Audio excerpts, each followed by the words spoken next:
Hello dear students, कैसे हैं आप सब। आप सबका बहुत बहुत स्वागत है। आज हम वर्कशीट नंबर 31 करने जा रहे हैं।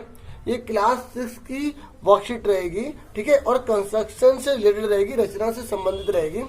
क्योंकि ये कंस्ट्रक्शन है तो इसलिए हिंदी में इंग्लिश में दोनों को इकट्ठा करवा रहा हूँ, ठीक है। अब आप ध्यान से समझिएगा। देखिए पहला क्वेश्चन हमारे सामने है, लास्ट में भी आपको सारे क्वेश्चन दिखा दिए जाएंगे, ठीक है, जो वर्कशीट है, ठीक है।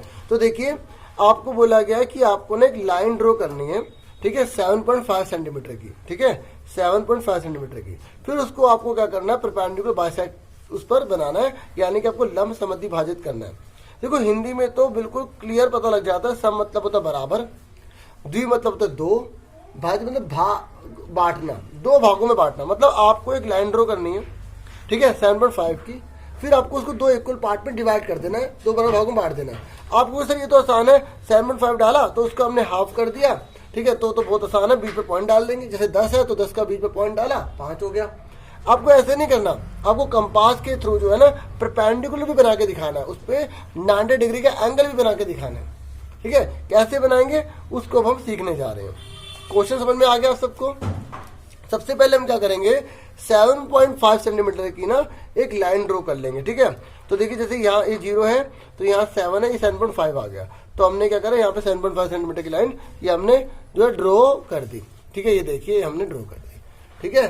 समझ में आ गया यहाँ तक आप सबको। तो हमने कितने डाले, 7.5 सेंटीमीटर डाले, यहाँ पे आप लिख लेंगे। उसके बाद बच्चों हमें इसके ऊपर परपेंडिकुलर बाइसेक्टर डालना है, लंब समद्वि डालना है। तो इसको ए को हमने सेंटर मान लेना है। क्या मान लेना, सेंटर। तो देखो ये जो पूरा है ना, ये देखो कंपास दिख रही है ना आपको, ये पूरा हमने यहाँ तक लिया, पूरा होता है, ये पूरा है। हमें क्या करना है, पूरे से कम लेना है, पूरे से कम लेना है, समझो।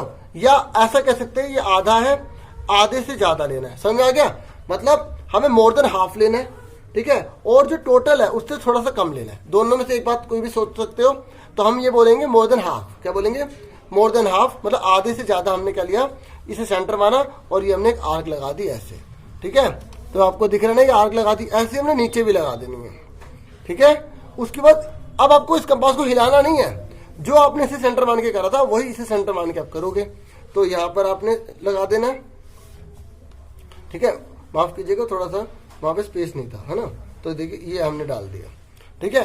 आप इरेज कर लेना। अब चूंकि मैं तो सर समझा रहा हूं तो मैंने इरेज नहीं कर रहा, ठीक है। इस तरीके से ये आ गया। तो देखिए ये वाला पॉइंट आ गया और ये वाला पॉइंट आ गया। इन दोनों को आप क्या करोगे, ज्वाइंट कर दोगे। क्या कर दोगे, ज्वाइंट कर दोगे। तो हमने क्या करा, इन दोनों को ज्वाइंट कर दिया, ठीक है। इस तरीके से बच्चों ये ए बी पर ये आ गया, परपेंडिकुलर बाइसेक्टर आ गया। समझ में आ गया आप सबको। हमने इसका नाम दे दिया, हमने इसका नाम ओ रख दिया और इसका नाम एम, इसका नाम हमने एम रख दिया, ठीक है। आप ये लिख सकते हैं M N is perpendicular bisector. आप परपेंडिकुलर पूरा वर्ड भी लिख सकते हैं। परपेंडिकुलर में ये सिंबल होता है परपेंडिकुलर का। बच्चों ये लाइन इसके ऊपर जब परपेंडिकुलर होती है तो सिंबल होता है। तो आप पूरा भी लिख सकते हैं परपेंडिकुलर बाइसेक्टर। तो हम लिखेंगे M N is perpendicular bisector of A B line segment, ठीक है। दिख रहा है आप सबको, हिंदी में लिख देता हूं, ठीक है। एम एन ए बी रेखाखंड पर लंब समद्वि भाजक है, लंब समद्वि भाजक है। देखो कंस्ट्रक्शन के सारे स्टेप लिखना चाहते हो तो आप लिख सकते हो, नहीं तो मेन इतना लिखना बहुत जरूरी होता है, ठीक है। समझ में आ गई। स्टेप में क्या लिखना है, दो स्टेप ही तो और है। जैसे ए बी हमने लाइन सेगमेंट ड्रॉ किया, ए बी बराबर 7.5 सेंटीमीटर, हमने एक रेखाखंड खींचा। फिर ए और बी को, ठीक है, केंद्र मानकर हमने दोनों ओर चाप लगाई, ठीक है। We take A and B as a centre and draw an arc, ठीक है, which is more than half of A B, ठीक है, ठीक है। दोनों तरफ इसके बाद हमने ज्वाइंट कर लिया। फिर then we joint M N N. समझ में आ गया। अगर वो लिखना है तो लिख सकते हैं, नहीं तो इतना सफिशिएंट होता है। समझ में आ गया आपको, पहला क्लियर हो गया आंसर। अब आप इसका स्क्रीनशॉट ले लीजिए, ठीक है। वैसे तो स्क्रीनशॉट काम नहीं आएगा, आपको बना के दिखाना पड़ेगा। साथ के साथ बना लेंगे तो ज़्यादा बेटर रहेगा, ठीक है। उसके बाद आगे बढ़ जाते हैं।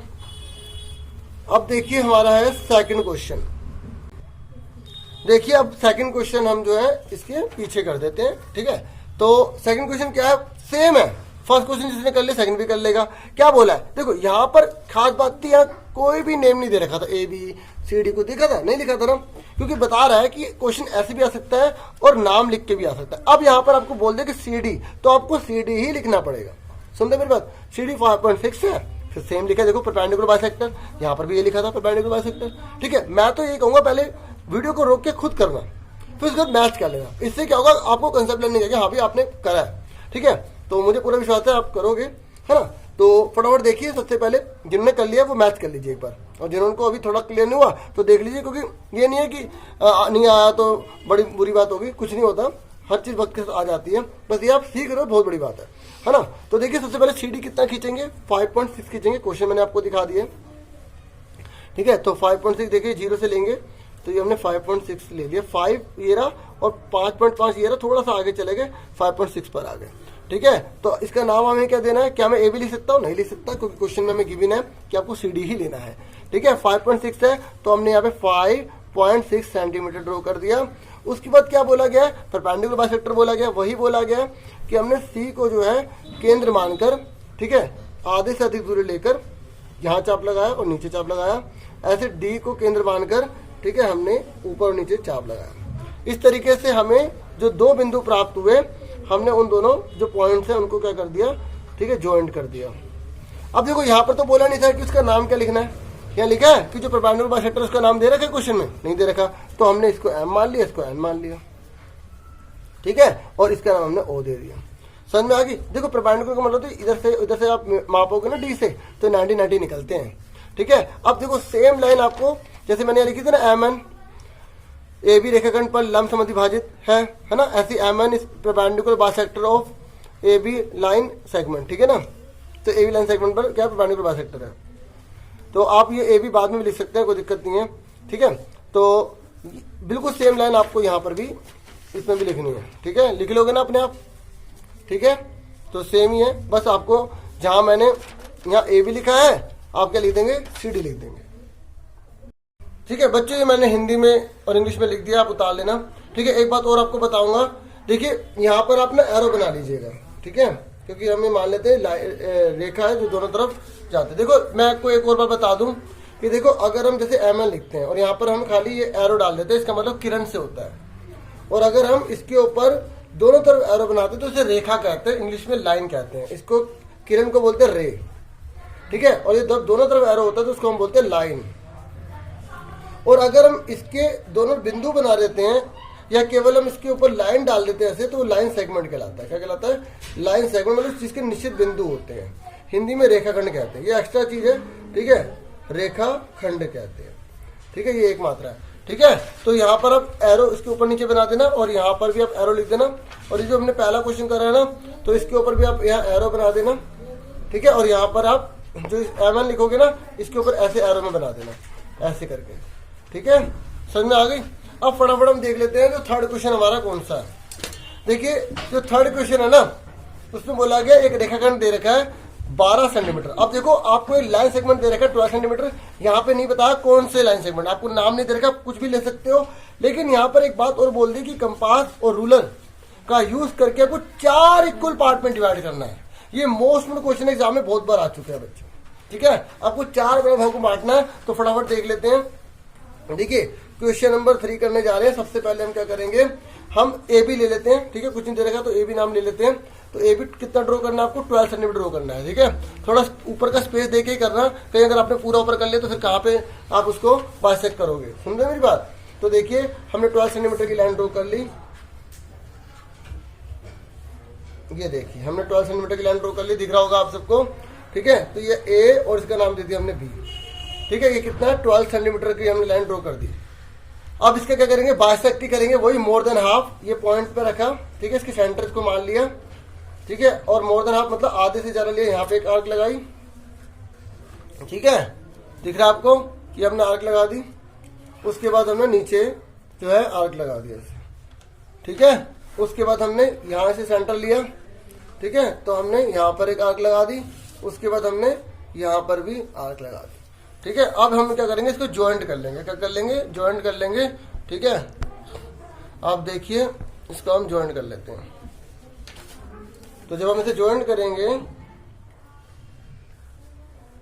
तो ये हमने इसको ऐसे, ठीक है, इसका नाम हमने क्या दे दिया, ओ दे दिया। अब देखो हमें 4 इक्वल पार्ट में बोला है, कितने इक्वल पार्ट में बोला है, 4। ये कितने हो गए, 1 और 1 2। जब हम एक लाइन डालते हैं, ठीक है, तो वो 2 पार्ट में डिवाइड हो गया। ऐसे अगर हम यहाँ पे एक डालेंगे तो ये ऐसे ये और ये 2 पार्ट हो जाएंगे जब हम यहाँ पे लाइन ड्रॉ करेंगे, ठीक है। देखो मैंने इस दोनों पॉइंटों को ज्वाइन किया, आप इसको ऊपर तक भी ड्रॉ कर सकते हैं, ठीक है, जितना मर्जी आप इसको नीचे लिख जा सकते हैं। और मैंने आपको बताया था इनमें आप एरो डाल दीजिए ना, क्योंकि ये लाइन है, ठीक है, इस तरीके से। समझ में आ गया आप सबको।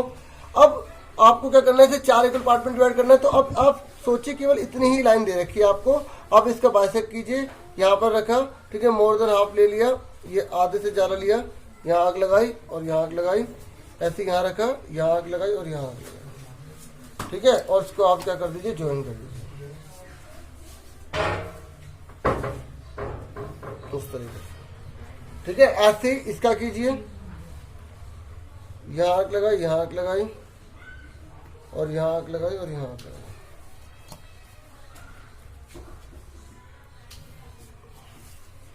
इस तरीके से देखो हमने 4 पार्ट में डिवाइड कर दिया, इक्वल 1 2 3 4।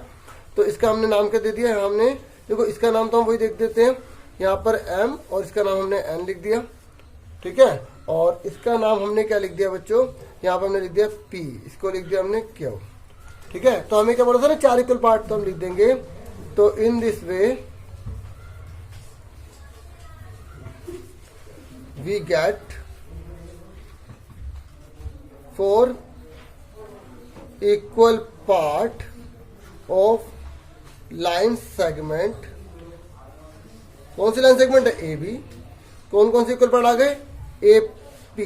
देखो एक आ गया ए पी, दूसरा कौन सा हो गया, पी ओ, तीसरा कौन सा हो गया, ओ क्यू, और चौथा कौन सा हो गया, क्यू बी। अब आप बता सकते हैं कितना कितना होगा, खुद सोचिए। पूरा 12 है तो ये हो गया 6 और 6 का आधा 3, और आप मेजर करके देखोगे ना स्केल से तो आपका ये 3 3 ही निकलेगा। देखिए 3 3 3 3 इस तरीके से सारा क्या आ गया, 3 सेंटीमीटर आ गया। इससे हमारा चेक भी हो गया, हमने सही करा, ठीक है। ये मैंने लिख दिया हिंदी में और इंग्लिश में लिख दिया, अब हिंदी में लिख देता हूँ, ठीक है। ये हिंदी में लिखते हुए पढ़ के बताता हूँ। इस प्रकार हम ए बी रेखाखंड को 4 बराबर भागों में बांटते हैं, ठीक है। और यहाँ पर आप एरो बना देना ऐसे, ठीक है। ए पी बराबर पी ओ बराबर ओ क्यू बराबर क्यू बी बराबर 3 सेंटीमीटर, ठीक है। इस तरीके से बच्चों हमारी वर्कशीट होगी पूरी कंप्लीट, ठीक है। स्क्रीनशॉट लेना चाहे तो आप ले सकते हैं।